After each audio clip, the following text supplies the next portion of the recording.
Trahedya sa kalsada. Ganyan na raw may tuturing ang matinding trapiko sa Metro Manila. Partikular po sa EDSA. Bakit nga ba usad pagong ang mga sasakyan sa EDSA, lalo na tuwing magpapasko at bagong taon? May solusyon pa nga ba para maibsan ang matinding trapiko roon? Darito po ang special report ni Deo Bugawisan. Kalbaryo na ng daan-daang libong motorista ang EDSA. Ang average speed ngayon dito sa EDSA is nagre-range na from 28 to 31 kilometers per hour. Actually, ang ideal talaga dyan, dapat mga 45 Kaso hindi natin ma-attain yung 45 during peak hours. Hirap na nga tayong makaabot ng 31 Pinakamabigat na traffic sa pagitan ng Guadalupe at Buendia. Kung mapupunan nyo, yung traffic along EDSA sa southbound is dahil yung mga sasakyan hindi agad makapasok sa Makati area. So, bumubuntot siya sa EDSA. Kaya sa mga panahong tulad ng Pasko, kailangan ng mas mahabang PC. Mga taga-probinsya lumuluwas dito para mamili. So, inaasahan natin na kapag ganitong Kapaskuhan is marami tayong mga shoppers na pumupunta sa ating mga malls. 6 na lungsod ang binabagtas ng EDSA. Kulang 24 na kilometro ang buong kahabaan nito. Sa pagsisiyasat ng GMA News Research, kada kilometro may mall na madadaanan. Maobserbahan natin yung epekto ng mga malls na nagiging sarap niyan, babaan at sakayan ng mga tao. Dagdag pa sa nagpapabigat ng trapiko, lalo na tuwing panahon ng bakasyon gaya ng Pasko, ang mga terminal ng bus papuntang probinsya. Malaki ang impact nila dahil pag nagmamaniobra, ginagamit halos yung kalahati ng isang direksyon ng EDSA. Tuloy, ang usad pagong ng takbo sa EDSA, lalo pang gumagapang. Kapag ilang araw na lang bago dumating ang Pasko, nagiging na lang yan, 21 to 27. Dahil araw-araw nangyayari, manhid na raw ang marami at di na pinapansin.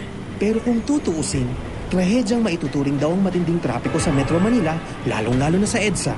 Nang masunog halimbawa ang Laperal Compound sa Guadalupe, Makati noong isang taon, di agad nakarating ang mga bumbero. Maging sila naipit din kasi sa matinding trapiko. 10 to 15 minutes kaya namin makuha yung responde na yun Pag yung last time, dahil sa traffic na yun, plus dahil nag-counterflow na kami, umabot din ng mga 30 to 45 minutes ang responde na. Naabo ang mga bahay, napinsala ang mga buhay. Every second counts kasi para sa amin sa mga responde sa emergency rescues. Kasi kung lalo na mga like materials na nasusunog, within 5 minutes, kaya umubos ng 10 bahay Problema rin daw ang kawalan ng koordinasyon sa mga enforcer kapag may emergency. Yung enforcer natin dito sa Metro Manila, pag malapit na kami, tsaka sila humahawi ng mga sasakyan. Pero pag malayo pa lang, wala. Minsan hindi din nila pinapansin Dito sa atin, yung mga private, minsan matitigas silang ulo Kung saan yung nakikita nila may mga nakawangwang, bumubuntot din sila kaagad. Kung di raw matutugunan ng nasasakal ng kahabaan ng EDSA, baka tuluyan na itong maghingalo. Hindi naman nadadagan yung road network natin along EDSA kasi nga hindi na tayo makapagpalapa dahil restricted na.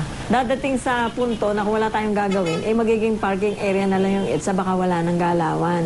Kahit ano ang gawin mo, kung hindi tayo magbabawas ng sasakyan, ay lalong-lalala ang problema sa EDSA. Kung kaya't importante raw na mamuhunan ng bansa sa mas epektibong mass transport system. Siguro isa sa dapat tingnan natin ay increase ang capacity ng MRT.